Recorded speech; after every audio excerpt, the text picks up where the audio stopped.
Dear students, കഴിഞ്ഞ ക്ലാസ്സിൽ നമ്മൾ ബോഡി കവറിങ്സ് ആൻഡ് ഡിഫെൻസ് അതിനെക്കുറിച്ചാണ് പഠിച്ചത് അല്ലേ. ഇനി നെക്സ്റ്റ് നമുക്ക് ഇന്നത്തെ ക്ലാസ്സിൽ ഡിസ്കസ് ചെയ്യാനുള്ളത് ബോഡി ഫ്ലൂയിഡ്സ് ആൻഡ് ഡിഫെൻസ് ആണ്. അപ്പോൾ ബോഡി ഫ്ലൂയിഡ്സ് ഏതൊക്കെയാണെന്നുള്ളത് അറിയാലോ. നമ്മുടെ ബോഡിയിലുള്ള ബോഡി ഫ്ലൂയിഡ്സ് ഏതൊക്കെയാണ്? Blood and lymph are the body fluids. അപ്പോൾ ബ്ലഡിൽ ഡിഫെൻസിന് ഹെൽപ്പ് ചെയ്യുന്ന സെൽസാണ് വൈറ്റ് ബ്ലഡ് കോർപ്പസൽസ്, WBC. അപ്പോൾ ഒരുപാട് WBC നമ്മുടെ ബ്ലഡിലുണ്ട്. ഓരോ WBCയുടെയും ഡിഫെൻസ് ആക്ഷൻസ് ഡിഫറൻറ്റുമാണ്. അപ്പോൾ അത് ഏതൊക്കെയാണെന്നുള്ളതൊന്ന് നമുക്ക് പഠിക്കാം. അപ്പോൾ എല്ലാവരും page number 82 illustration 5.3 white blood cells and defence actions എന്ന് പറഞ്ഞ് കൊടുത്തിട്ടുണ്ട്. അപ്പോൾ അതിൽ different types of white blood corpuscles ആണ് ആ ടേബിളിൽ കാണുന്നത് നിങ്ങൾക്ക്. They are neutrophil, basophil, eosinophil, monocyte and lymphocyte. These are the WBCs. Okay. അപ്പോൾ ഓരോന്നിൻ്റെയും ഡിഫെൻസ് ആക്ഷൻസ് ഡിഫറെൻ്റ് ആണെന്ന് പറഞ്ഞു. അപ്പോൾ ഓരോന്നിൻ്റെയും ഡിഫെൻസ് ആക്ഷൻസ് ഒന്ന് നോക്കിയേ. Neutrophil engulfs bacteria and it synthesizes chemicals that destroy bacteria. നോക്കൂ, നമ്മുടെ body coverings and defence mechanism ഉണ്ട് അല്ലേ. ആ ബോഡി കവറിങ്സിന് ഡിസ്ട്രോയ് ചെയ്യാൻ പറ്റാത്ത ജേംസ് നമ്മുടെ ബോഡിക്ക് അകത്ത് എത്തിക്കഴിഞ്ഞാൽ അകത്തെത്തിയ ജേംസിനെ ഡിസ്ട്രോയ് ചെയ്യാനുള്ള മെക്കാനിസം നമ്മുടെ ബോഡിക്കകത്തുണ്ട്. അതിന് ഹെൽപ്പ് ചെയ്യുന്നത് ബ്ലഡും ലിംഫും ആണ്. ബ്ലഡിലുള്ള വൈറ്റ് ബ്ലഡ് കോർപ്പസൽസ് ആണ് ആ ഡിഫെൻസിന് ഹെൽപ്പ് ചെയ്യുന്നത്. അപ്പോൾ അതിലൊന്നാണ് ഇപ്പോൾ നേരത്തെ പറഞ്ഞത് neutrophil. It engulfs bacteria and synthesizes chemicals that destroy bacteria. അതായത് ബാക്ടീരിയയെ വിഴുങ്ങി നശിപ്പിക്കുകയാണ് ന്യൂട്രോഫിൽസ് ചെയ്യുന്നത്. പിന്നെ അവയെ അത്തരം ബാക്ടീരിയയെ വിഴുങ്ങി നശിപ്പിക്കാൻ ആവശ്യമായ കെമിക്കൽസ് സിന്തസൈസ് ചെയ്യുകയും ചെയ്യും. Okay. Next one, basophil. It stimulates other white blood cells and dilates a blood vessels. അതായത് മറ്റ് വൈറ്റ് ബ്ലഡ് സെൽസിനെ സ്റ്റിമുലേറ്റ് ചെയ്യുകയും ചെയ്യും. പിന്നെ ബ്ലഡ് വെസൽസ് ഒക്കെ ഡയലേറ്റ് ചെയ്യാൻ, ബ്ലഡ് വെസൽസ് വികസിക്കാനായിട്ട് ഹെൽപ്പ് ചെയ്യുകയും ചെയ്യും basophil. Then third one, eosinophil. It synthesizes chemicals that destroy foreign bodies. അതായത് അന്യ വസ്തുക്കളെ നശിപ്പിക്കുന്നതിനുള്ള രാസവസ്തുക്കൾ സിന്തസൈസ് ചെയ്യാണ് ഈസ്നോഫിൽ ചെയ്യുന്നത്. പിന്നെ എന്തുകൂടെ ചെയ്യുന്നുണ്ട്? It synthesizes chemicals required for the inflammatory responses. അതായത് ഇൻഫ്ലമേറ്ററി റെസ്പോൺസസ് എന്ന് പറഞ്ഞു കഴിഞ്ഞാൽ വീങ്ങൽ പ്രതികരണം എന്ന് പറയും. അത്തരം ഇൻഫ്ലമേറ്ററി റെസ്പോൺസസിന് ആവശ്യമായ കെമിക്കൽസിനെയും ഈസ്നോഫിൽ സിന്തസൈസ് ചെയ്യുന്നുണ്ട്.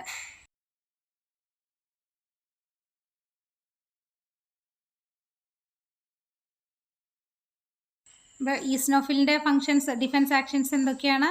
Eosinophil synthesizes chemicals that destroy foreign bodies and it also synthesizes chemicals required for the inflammatory responses. Okay. Next, monocyte. മോണോസൈറ്റും നമ്മൾ നേരത്തെ ന്യൂട്രോഫിലിന് ഡിഫെൻസ് ആക്ഷൻ പറഞ്ഞതുപോലെ തന്നെ ജേംസിനെയൊക്കെ എൻഗൾഫ് ചെയ്താണ് ഡിസ്ട്രോയ് ചെയ്യുന്നത് മോണോസൈറ്റും. ന്യൂട്രോഫിലെ ബാക്ടീരിയ എൻഗൾഫ് ചെയ്യും, മോണോസൈറ്റ് ജേംസിനെയൊക്കെ എന്ത് ചെയ്യും? എൻഗൾഫ് ചെയ്ത് ഡിസ്ട്രോയ് ചെയ്യും. Engulfs and destroys germs.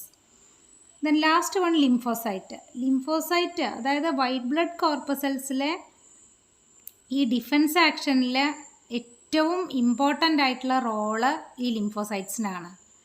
ലിംഫോസൈറ്റ്സിൻ്റെ defence action എങ്ങനെയാണ്? It identifies and destroys germs specifically. അതായത് ഒരു പ്രത്യേക തരം ജേംസിനെ കണ്ടുപിടിച്ച് അവയെ മാത്രമായിട്ട് ഡിസ്ട്രോയ് ചെയ്യാണ് ലിംഫോസൈറ്റ്സ് ചെയ്യുന്നത്. എല്ലാ ജേംസിനെയൊന്നും നശിപ്പിക്കാനായിട്ട് ലിംഫോസൈറ്റ് ചെയ്യില്ല. ചില പ്രത്യേക തരം അത്രയും മാരകമായിട്ടുള്ള ജേംസിനെയൊക്കെ തിരഞ്ഞെടുത്ത് ഡിസ്ട്രോയ് ചെയ്യാണ് ലിംഫോസൈറ്റ്സ് ചെയ്യുന്നത്. അപ്പോൾ മനസ്സിലായല്ലോ, ഇത്രയാണ് white blood corpuscles and their defence actions. Okay, ഇനി നെക്സ്റ്റ് നമുക്ക് ഡിസ്കസ് ചെയ്യാനുള്ളത് ഡിഫറെൻറ്റ് സ്ട്രാറ്റജീസ് ഓഫ് ഡിഫൻസ് ആണ്. അതായത് നമ്മുടെ ബോഡിക്കകത്ത് നടക്കുന്ന വിവിധ തരത്തിലുള്ള ഡിഫൻസ് ആക്ഷൻസ് ഏതൊക്കെയാണെന്നുള്ളത്. അപ്പോൾ അതിൽ first one inflammatory response. Inflammatory response എന്ന് പറഞ്ഞു കഴിഞ്ഞാൽ അതിൻ്റെ മലയാളം വീങ്ങൽ പ്രതികരണം എന്ന് പറയും. അതായത് ഇപ്പോൾ നമുക്ക് ഇപ്പോൾ കയ്യിലൊരു മുറിവുണ്ടായിക്കഴിഞ്ഞാൽ, ഇപ്പോൾ വല്ല മുള്ള് തട്ടേ അതുപോലെ കത്തി കൊള്ളൊക്കെ ചെയ്ത് കഴിഞ്ഞാൽ മുറിവുണ്ടാവില്ലേ. അപ്പോൾ മുറിവ് ഉണ്ടായിക്കഴിഞ്ഞാൽ അതിലൂടെ പെട്ടെന്ന് ജേംസ് ഉള്ളിലേക്ക് എൻ്റർ ചെയ്യും. കാരണം നമ്മുടെ അറ്റ്മോസ്ഫിയർ നമുക്ക് ചുറ്റും എന്ന് പറഞ്ഞു കഴിഞ്ഞാൽ ജേംസ് നിറഞ്ഞിരിക്കുകയാണ്. അപ്പോൾ എന്തെങ്കിലും ഒരു മാർഗം തിരഞ്ഞ് നടക്കുകയാണ് അവർ ഉള്ളിലേക്ക് കയറാൻ വേണ്ടി. അപ്പോൾ എന്തെങ്കിലും ഒരു പോറൽ നമ്മുടെ ബോഡിക്കകത്ത് ഏറ്റ് കഴിഞ്ഞാൽ അതിലൂടെ പെട്ടെന്ന് ജേംസ് ഉള്ളിൽ എത്താനിടയാവും. മനസ്സിലായല്ലോ. അപ്പോൾ മുറിവുണ്ടായി കഴിഞ്ഞാൽ തന്നെ ആ മുറിവുണ്ടായി കുറച്ച് സമയം കഴിഞ്ഞാൽ ആ ഭാഗം വീങ്ങൽ, കുറച്ച് വീക്കം പോലെ നമുക്ക് അനുഭവപ്പെടാറുണ്ട് അല്ലേ. ആ ഒരു ഇൻഫ്ലമേറ്ററി റെസ്പോൺസ് എന്ന് പറയുന്നത് ഒരു ഡിഫൻസ് ആക്ഷനാണ്. അതായത് അതിൻ്റെ ആ മുറിവിലൂടെ ഉള്ളിലെത്തിയ ജേംസിനെ ഡിസ്ട്രോയ് ചെയ്യുന്നതിൻ്റെ ഭാഗമായാണ് ആ ഇൻഫ്ലമേറ്ററി റെസ്പോൺസ് അവിടെ കാണുന്നത്. മനസ്സിലായല്ലോ. അപ്പോൾ അതിൻ്റെ സ്റ്റെപ്സാണ് പേജ് നമ്പർ 83 ഇല്ലസ്ട്രേഷൻ 5.4 കൊടുത്തിട്ടുള്ളത്. അപ്പോൾ ആ ഇൻഫ്ലമേറ്ററി റെസ്പോൺസിൻ്റെ ഡിഫറെൻറ്റ് സ്റ്റെപ്സ് 5 സ്റ്റെപ്സ് ഉണ്ട്. ഫസ്റ്റ് സ്റ്റെപ്പ് എന്താണ്? ജേംസ് എൻ്റർ ത്രൂ വോൺസിലൂടെ ജേംസ് എൻ്റർ ചെയ്യും. എൻ്റർ ചെയ്ത് കഴിഞ്ഞാൽ അവിടെ എന്താ സംഭവിക്കുന്നത്? Chemicals are produced. അപ്പോൾ ജേംസ് വോൺസിലൂടെ ഉള്ളിലെത്തിക്കഴിഞ്ഞാൽ അവിടെ കെമിക്കൽസ് പ്രൊഡ്യൂസ് ചെയ്യും. പിന്നെ എന്താണ് third one? Blood capillaries dilate. ആ കെമിക്കൽസ് എന്തിനാണ് പ്രൊഡ്യൂസ് ചെയ്യുന്നത്? ബ്ലഡ് കാപ്പിലറീസിനെ ഡയലേറ്റ് ചെയ്യാൻ വേണ്ടിയാണ് കെമിക്കൽസ് പ്രൊഡ്യൂസ് ചെയ്യുന്നത്. ഡയലേറ്റ് ചെയ്യുക എന്ന് പറഞ്ഞു കഴിഞ്ഞാൽ വികസിക്കുക. അപ്പോൾ ബ്ലഡ് കാപ്പിലറീസ് വികസിച്ചാലേ ആ ബ്ലഡ് കാപ്പിലറീസിൻ്റെ ആ പോഴ്സിലൂടെ വൈറ്റ് ബ്ലഡ് കോർപ്പസൽസ് ഈ ജേംസിൻ്റെ അടുത്തേക്ക് എത്തുള്ളൂ. മനസ്സിലായോ? അപ്പോൾ third one blood capillaries dilate.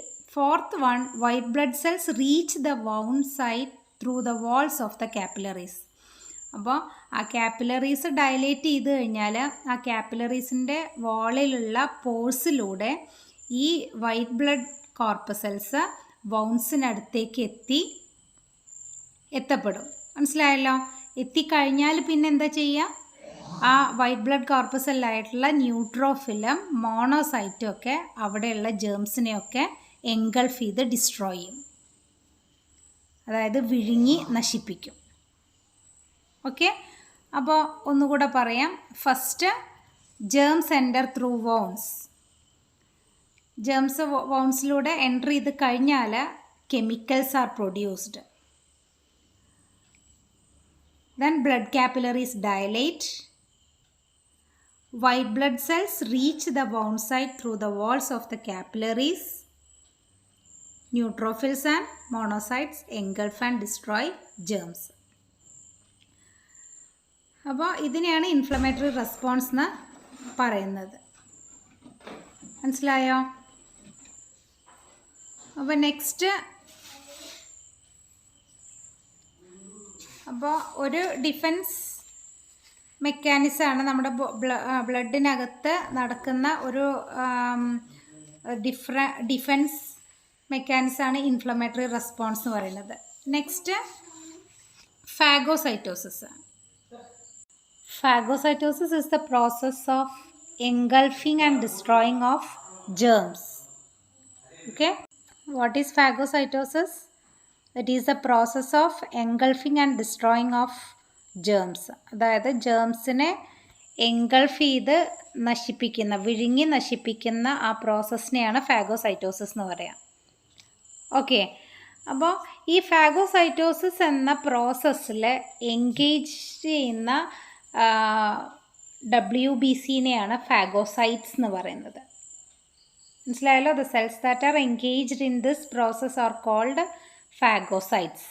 അപ്പോൾ ഫാഗോസൈറ്റോസിസിൽ ആ ജേംസിനെ എൻഗൾഫ് ചെയ്ത് ഡിസ്ട്രോയ് ചെയ്യുന്ന ആ സെൽസിനെയാണ് എന്ത് പറയുക? ഫാഗോസൈറ്റ്സ് എന്ന് പറയുക. ഓക്കെ, അപ്പോൾ എങ്ങനെയാണ് ഈ ഫാഗോസൈറ്റോസിസ് നടക്കുന്നത് എന്നുള്ളത് നോക്കാം.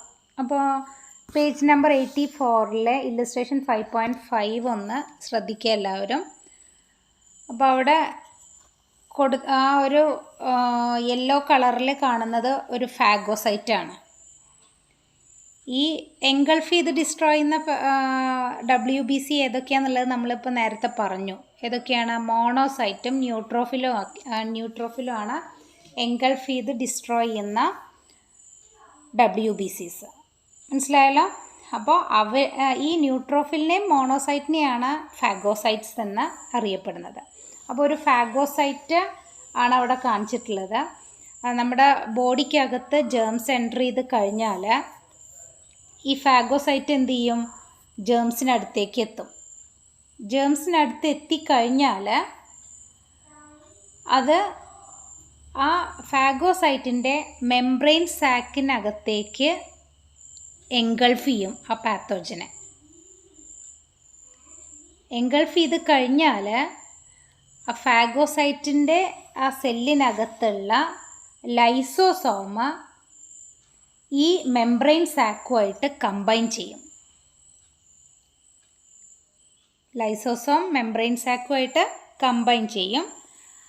കമ്പൈൻ ചെയ്ത് കഴിഞ്ഞാൽ ആ ലൈസോസോമിലെ എൻസൈംസ് ആ പാത്തോജൻസിനെ ഡീജനറേറ്റ് ചെയ്യും. അങ്ങനെ അതിനെ നശിപ്പിക്കും. മനസ്സിലായല്ലോ? അപ്പോൾ ആദ്യം ഒരു പാത്തോജൻ നമ്മുടെ ബോഡിക്കകത്ത് എൻ്റർ ചെയ്ത് കഴിഞ്ഞാൽ ഫാഗോസൈറ്റ്സ് അതിൻ്റെ അടുത്തേക്ക് എത്തും. അടുത്തെത്തിക്കഴിഞ്ഞാൽ ആ പാത്തോജനെ എൻഗൾഫ് ചെയ്ത് അതിൻ്റെ മെംബ്രെയിൻ സാക്കിൻ്റെ ഉള്ളിലേക്ക് ആക്കും. മെംബ്രെയിൻ സാക്കും ആ ഫാഗോസൈറ്റിൻ്റെ സെല്ലിനകത്തുള്ള ലൈസോസോമും കൂടി കമ്പൈൻ ചെയ്യും. കമ്പൈൻ ചെയ്ത് കഴിഞ്ഞാൽ ആ ലൈസോസോമിലെ എൻസൈംസ് ആ പാത്തോജനെ ഡീജനറേറ്റ് ചെയ്യും. അങ്ങനെ അതിനെ നശിപ്പിക്കും. അപ്പോൾ അത് ഒന്ന് സ്റ്റെപ്പ് ബൈ സ്റ്റെപ്പായിട്ടൊന്ന് പറഞ്ഞു നോക്കിയേ. ഫസ്റ്റ് എന്താണ്? Pathogen enter in the body. Second point, phagocytes engulfs pathogen in the membrane sac.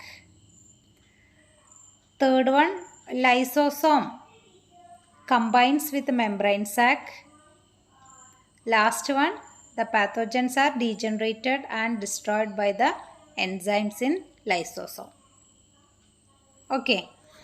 അപ്പോൾ ഇൻഫ്ലമേറ്ററി റെസ്പോൺസ് ആണെങ്കിലും ഫാഗോസൈറ്റോസിസ് ആണെങ്കിലും അതൊക്കെ ഫ്ലോ ചാർട്ടായിട്ട് ചോദിക്കും എക്സാമിന്. അപ്പോൾ ഫ്ലോ ചാർട്ടായിട്ട് എഴുതാൻ പഠിക്കുക കേട്ടോ.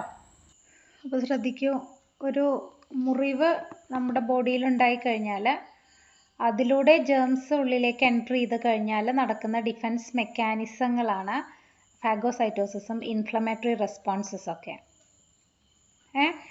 അപ്പോൾ അത് കഴിഞ്ഞാൽ, ഇപ്പോൾ ഒരു ചെറിയ മുറിവ് ഉണ്ടായി കഴിഞ്ഞാൽ തന്നെ അതിലൂടെ ബ്ലഡ് നഷ്ടപ്പെടും അല്ലേ? പക്ഷേ ഒരുപാട് ബ്ലഡ് പോയിക്കൊണ്ടേയിരിക്കുമോ?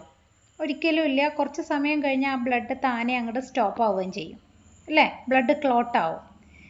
ആ ബ്ലഡ് ക്ലോട്ട് ചെയ്യുന്നതും അതായത് പാത്തോജൻസിന് എതിരെയായിട്ടുള്ള ഒരു ഡിഫൻസ് മെക്കാനിസമാണ് ബ്ലഡ് ക്ലോട്ടിങ്. മുറിവുണ്ടാകുമ്പോൾ ഉള്ള ബ്ലഡ് ക്ലോട്ടിങ്. അപ്പോൾ ബ്ലഡ് ക്ലോട്ട് ആവാതെ നിൽക്കുകയാണെന്നുണ്ടെങ്കിൽ അതിലൂടെ ജേംസ് ഉള്ളിലേക്ക് എൻ്റർ ചെയ്തുകൊണ്ടേയിരിക്കും. അപ്പോൾ ആ ബ്ലഡ് മുറിവുണ്ടായി കഴിഞ്ഞാൽ, ചെറിയ മുറിവൊക്കെ ആണെന്നുണ്ടെങ്കിൽ കുറച്ച് ബ്ലഡ് പോയി കഴിഞ്ഞാലും അത് താനെ സ്റ്റോപ്പ് ആവും.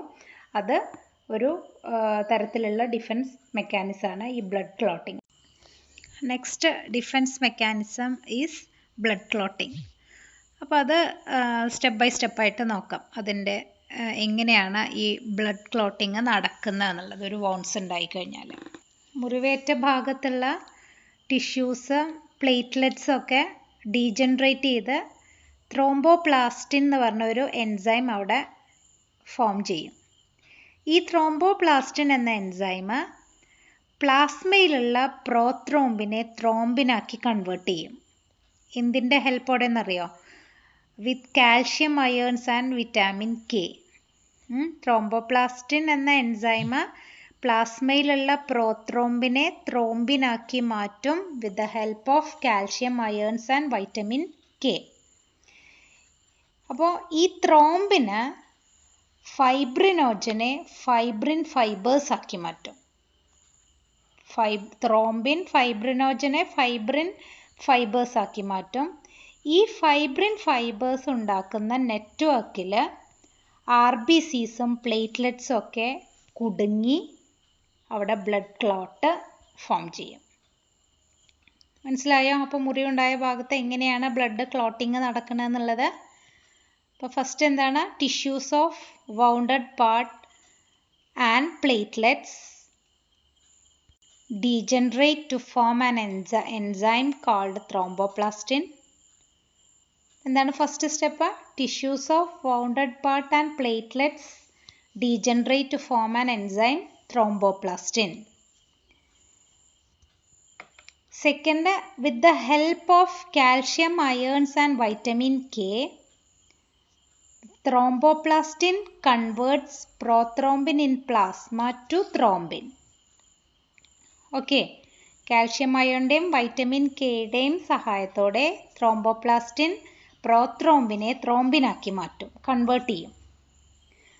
Then this thrombin converts fibrinogen to fibrin fibres. ത്രോംബിന് ഫൈബ്രിനോജിനെ ഫൈബ്രിൻ ഫൈബേഴ്സ് ആക്കി കൺവേർട്ട് ചെയ്യും. Then last point, in the network of fibrin fibers, the red blood cells and platelets entangled to form the blood clot. അതായത് ഈ fibrin fibres ഉണ്ടാക്കുന്ന നെറ്റ്വർക്കിൽ RBCസും പ്ലേറ്റ്ലെറ്റ്സും കുടുങ്ങി blood clot form ചെയ്യും. മനസ്സിലായോ? അപ്പോൾ ഇതാണ് ബ്ലഡ് ക്ലോട്ടിംഗ് എന്ന ഡിഫൻസ് മെക്കാനിസം. ഓക്കെ, ഇനി നെക്സ്റ്റ് ഡിഫൻസ് മെക്കാനിസം ആണ് ഹീലിംഗ് ഓഫ് വൗണ്ട്സ്, മുറിവ് ഉണങ്ങൽ. Healing of wounds is a stage after inflammatory response and blood clotting. Blood ക്ലോട്ടിങ്ങിനും ഇൻഫ്ലമേറ്ററി റെസ്പോൺസിനും ശേഷം നടക്കുന്ന ഒരു ഡിഫൻസ് മെക്കാനിസമാണ് ഹീലിംഗ് ഓഫ് വൗണ്ട്സ്, മുറിവ് ഉണങ്ങൽ. അപ്പോൾ അതെങ്ങനെയാണെന്ന് നോക്കാം. When a wounds occur, new similar tissues are formed in place of the tissues damaged or lost by the wound. അതായത് ഒരു മുറിവുണ്ടായി കഴിഞ്ഞാൽ അവിടെയുള്ള ടിഷ്യൂസൊക്കെ ഡാമേജ്ഡ് ആയിട്ടുണ്ടായിരിക്കും, അല്ലേ? നശിച്ചു പോയിട്ടുണ്ടായിരിക്കും. അപ്പോൾ ഇങ്ങനെ ഡാമേജ് ആയ ടിഷ്യൂസിനും അതോ നശിച്ച ടിഷ്യൂസിനും പകരം പുതിയ ടിഷ്യൂസ് ഉണ്ടായിക്കഴിഞ്ഞാൽ അങ്ങനെയുള്ള സിറ്റുവേഷൻസിൽ വൗണ്ട് സ്കാറ് ഉണ്ടാവില്ല നമ്മുടെ ബോഡിയിൽ. മനസ്സിലായോ? പക്ഷേ ചില കേസസിൽ ഈ ഡാമേജ്ഡ് ആയിട്ടുള്ള ടിഷ്യൂസിന് പകരം പുതിയ ടിഷ്യൂസ് ഫോം ചെയ്യില്ല ചില കേസസിൽ. അപ്പോൾ കണക്റ്റീവ് ടിഷ്യൂസ് നേരിട്ട് ആ വൗണ്ട്സിനെ ഹീൽ ചെയ്യുക. അങ്ങനെയുള്ള സിറ്റുവേഷൻസിൽ വൗണ്ട് സ്കാറായിട്ട് നമ്മുടെ ബോഡിയിൽ അത് അവശേഷിക്കും. അപ്പോൾ ചില മുറിവുകളൊക്കെ നിങ്ങൾക്ക് തന്നെ അറിയാം, ചെറിയ മുറിവുകളൊക്കെ ആണെന്നുണ്ടെങ്കിൽ അത് മാറിക്കഴിഞ്ഞാൽ ആ ഒരു അടയാളം അവിടെ ഉണ്ടാവുമെങ്കിലും കുറച്ച് സമയം കഴിഞ്ഞാൽ അതെല്ലാം പോയി പഴയ പോലെ ആവും നമ്മുടെ സ്കിന്ന്, അല്ലേ? പക്ഷേ കുറച്ച് ആഴത്തിലുള്ള മുറിവുകളൊക്കെ ഏറ്റു കഴിഞ്ഞാൽ അത് ഉണങ്ങാനും കുറച്ച് താമസമായിരിക്കും. അതിൻ്റെ അടയാളം എന്ന് പറഞ്ഞു കഴിഞ്ഞാൽ ഒരിക്കലും അത് മാഞ്ഞു പോവാതെ അതവിടെ നമ്മുടെ സ്കിന്നിൽ അവശേഷിക്കുകയും ചെയ്യും. അപ്പോൾ അതെങ്ങനെയാണ് സംഭവിക്കുന്നത് എന്നുള്ളത് മനസ്സിലായില്ലേ? അതായത് വോൺസ് ഉണ്ടായിക്കഴിഞ്ഞാൽ ആ ഭാഗത്തെ ഡാമേജ്ഡ് ടിഷ്യൂസിന് പകരം ന്യൂ ടിഷ്യൂസ് ഫോം ചെയ്യുകയാണെന്നുണ്ടെങ്കിൽ വോണ്ട് സ്കാർ അവിടെ ഉണ്ടാവില്ല. ന്യൂ ടിഷ്യൂസ് ഫോം ചെയ്യാത്ത സിറ്റുവേഷൻസിൽ കണക്റ്റീവ് ടിഷ്യൂസ് നേരിട്ട് വോൺസിനെ ഹീൽ ചെയ്യുമ്പോഴാണ് വോണ്ട് സ്കാറായിട്ട് അത് റിമെയിൻ ചെയ്യണത്. മനസ്സിലായല്ലോ? അപ്പോൾ ഹീലിംഗ് ഓഫ് വോൺസ് ഒരു ഡിഫെൻസ് മെക്കാനിസമാണ്. ഏതിനൊക്കെ ശേഷമുള്ളത്? ഇൻഫ്ലമേറ്ററി റെസ്പോൺസസിനും ബ്ലഡ് ക്ലോട്ടിങ്ങിനും ശേഷമുള്ള ഒരു ഡിഫൻസ് മെക്കാനിസമാണ് ഹീലിംഗ് ഓഫ് വൗണ്ട്സ്.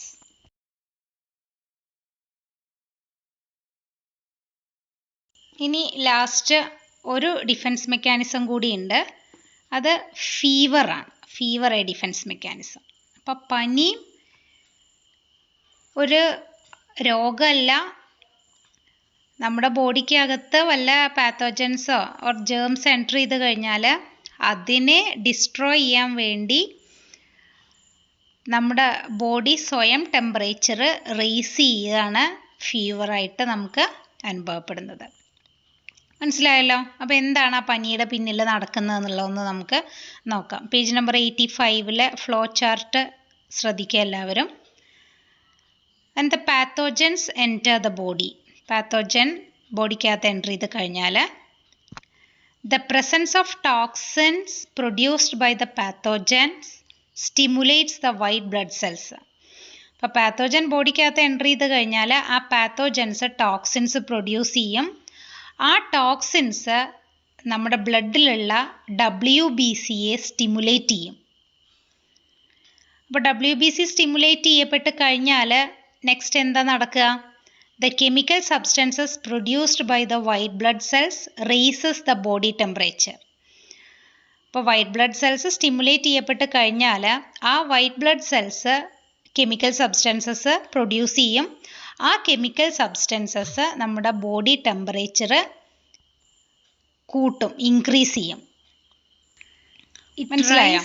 അപ്പോൾ ബോഡി ടെമ്പറേച്ചർ ഇൻക്രീസ് ചെയ്ത് കഴിഞ്ഞാൽ rate of multiplication of pathogens. It increases the effect of phagocytosis. അപ്പോൾ ബോഡി ടെമ്പറേച്ചർ റേസ് ചെയ്ത് കഴിഞ്ഞാൽ പാത്തോജൻസിൻ്റെ റേറ്റ് ഓഫ് മൾട്ടിപ്ലിക്കേഷൻ റെഡ്യൂസ് ആവും. ഫാഗോസൈറ്റോസിസിൻ്റെ എഫക്റ്റ് കൂട്ടുകയും ചെയ്യും. മനസ്സിലായല്ലോ? അപ്പോൾ ഫീവർ എന്ന് പറഞ്ഞു കഴിഞ്ഞാൽ അതൊരു രോഗമാണോ? അല്ല. നമ്മുടെ ബോഡിക്കകത്ത് ജേംസ് എൻറ്റർ ചെയ്ത് കഴിഞ്ഞാൽ ആ ജേംസിനെ നശിപ്പിക്കാൻ വേണ്ടി ടെമ്പറേച്ചർ റേസ് ചെയ്യുന്ന ഒരു പ്രോസസ്സാണ് fever. It is A defence mechanism. Okay. അപ്പോൾ ഇത്രയാണ് നമ്മുടെ ബോഡിയിലുള്ള ഡിഫൻസ് മെക്കാനിസം. അപ്പോൾ ഫസ്റ്റ് നമ്മൾ body covering secretions and defence mechanism പറഞ്ഞു. ആ ഒരു ഡിഫൻസ് മെക്കാനിസത്തിന് നശിപ്പിക്കാൻ പറ്റാത്ത ജേംസ് നമ്മുടെ ബോഡിക്കകത്ത് എൻറ്റർ ചെയ്ത് കഴിഞ്ഞാൽ, അല്ലെങ്കിൽ വല്ല ഏതെങ്കിലും വിധേന ജേംസ് ബോഡിക്കകത്ത് എൻറ്റർ ചെയ്ത് കഴിഞ്ഞാൽ ബോഡിക്കകത്തും കുറേ ഡിഫൻസ് മെക്കാനിസം ഉണ്ട്. ആ ഓരോ ഡിഫൻസ് മെക്കാനിസം നമ്മൾ എന്തൊക്കെയാണെന്നുള്ളത് പറഞ്ഞു കഴിഞ്ഞു. ഫസ്റ്റ് നമ്മുടെ ബ്ലഡിൽ തന്നെ ആ ജേംസിനെയൊക്കെ ഡിസ്ട്രോയ് ചെയ്യാനുള്ള WBCs ഏതൊക്കെയാണെന്നുള്ളതും ആ ഓരോ WBCയുടെയും ഡിഫൻസ് ആക്ഷൻസ് എന്തൊക്കെയാണെന്നുള്ളത് പറഞ്ഞു കഴിഞ്ഞു. അത് കഴിഞ്ഞ് ബോഡിക്കകത്ത് നടക്കുന്ന ഡിഫൻസ് മെക്കാനിസങ്ങൾ, first inflammatory response, then phagocytosis, third one blood clotting, then healing of wounds and last fever a defence mechanism. അപ്പോൾ ഇത്രയും കാര്യങ്ങൾ നമ്മൾ പഠിച്ചു കഴിഞ്ഞു. ഏതെങ്കിലും ഡിഫൻസ് മെക്കാനിസത്തെ പറ്റി വല്ല ഡൗട്ട്സും ആർക്കെങ്കിലും ഉണ്ടെങ്കിൽ ചോദിക്കുക. ഓക്കെ. അപ്പോൾ ഇനി നോട്ട്സ് എഴുതേണ്ടത് എന്തൊക്കെയാണെന്നുള്ളത് പറയാം. Page number 82 white blood cells and defence actions, അത് ഇമ്പോർട്ടൻ്റ് ആണ്. അത് ടേബിളായിട്ട് തന്നെ നോട്ടിൽ എഴുതണം. പിന്നെ ഇൻഫ്ലമേറ്ററി റെസ്പോൺസസിൻ്റെ താഴെയുള്ള ഇൻഡിക്കേറ്റേഴ്സ്, പേജ് നമ്പർ 83 ഇൻഡിക്കേറ്റേഴ്സ്, അതിൻ്റെ ആൻസേഴ്സ്. പിന്നെ അത് കഴിഞ്ഞാൽ ഫാഗോസൈറ്റോസിസിൻ്റെ ഫ്ലോ ചാർട്ട്, പേജ് നമ്പർ 84 ഫാഗോസൈറ്റോസിസിൻ്റെ ഫ്ലോ ചാർട്ട്. നെക്സ്റ്റ് ബ്ലഡ് ക്ലോട്ടിങ്ങിൻ്റെ ഫ്ലോ ചാർട്ട്. പിന്നെ ഫീവർ എ ഡിഫൻസ് മെക്കാനിസം, അതും ഫ്ലോ ചാർട്ടായിട്ട് തന്നെ എഴുതാം. അപ്പോൾ ഇത്രയും കാര്യങ്ങൾ നോട്ടിലേക്ക് എഴുതേണ്ടത്. ഓക്കെ.